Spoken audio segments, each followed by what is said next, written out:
खास पुओ जन्म करी न पारिबारु स्वामी द्वारा निर्यातना पाउछि जड़े महिला आ भुवन थानार द्वारस्थ होबार इतिमध्य बीतीगला पाखापाखि 2 मास थाना तरफ कौन प्रकार सहयोग न मिलबारु आज बाध्य होई महिला जनक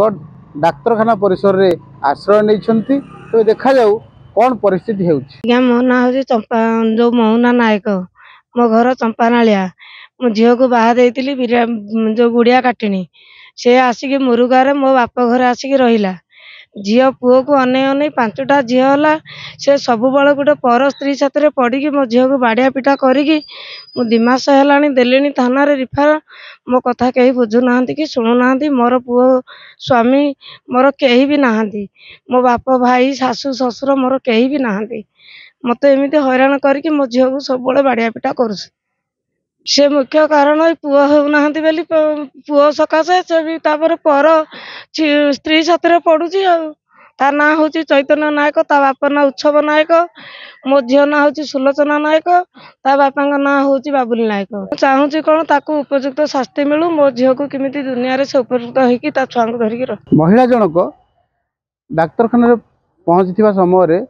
गत काली ठारू आज पर्यंत रहिबा परे जड़े समाजसेवी जे कि ह्यूमन राइट्स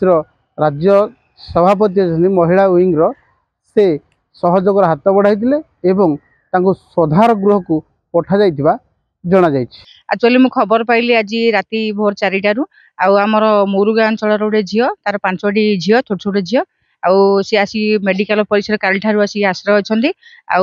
आसी पहुँचिकी आमर ढेंकानाल जो श्रद्धार गृह गंदिया खबर करछि आ श्रद्धार केन्द्र वाला आसी नेबे जो ता स्वामी जो भाया टर्चर कर तो आम भुवन पुलिस स्टेशन मैंने एक्चुअली लिखित अभियोग करते भुवन अधिकारी किसी एक्शन एपर्यंत नहीं ना मनीष आसिकी चंद्रपुष्ट पहुँचला से पुओ को अने 5टा झील पुओ होनी स्वामी सब टर्चर कर मारपिट कर पुओ तो आजिकल जहाँ नकर झील से करके देखी सारे ना मु समाज को वार्ता दूची कौन भौणी भाई माने झील पुओ को न नहीं गोटे कि झील 2टी झील सरकार साहाय्य नियंतु। अभाव असुविधा भितर रही 5 कन्या संतानर जननी आज सरकार स्वधार गृह आश्रय तार जीवन एवं पिला माने हस खुशी रे खेल बुल करुवा पिलामानकर जीवन शैली आगु कौन होउची ताहा देखिବାକୁ बाकी रहिला। ढेंकानाल पूर्ण साहू रिपोर्ट।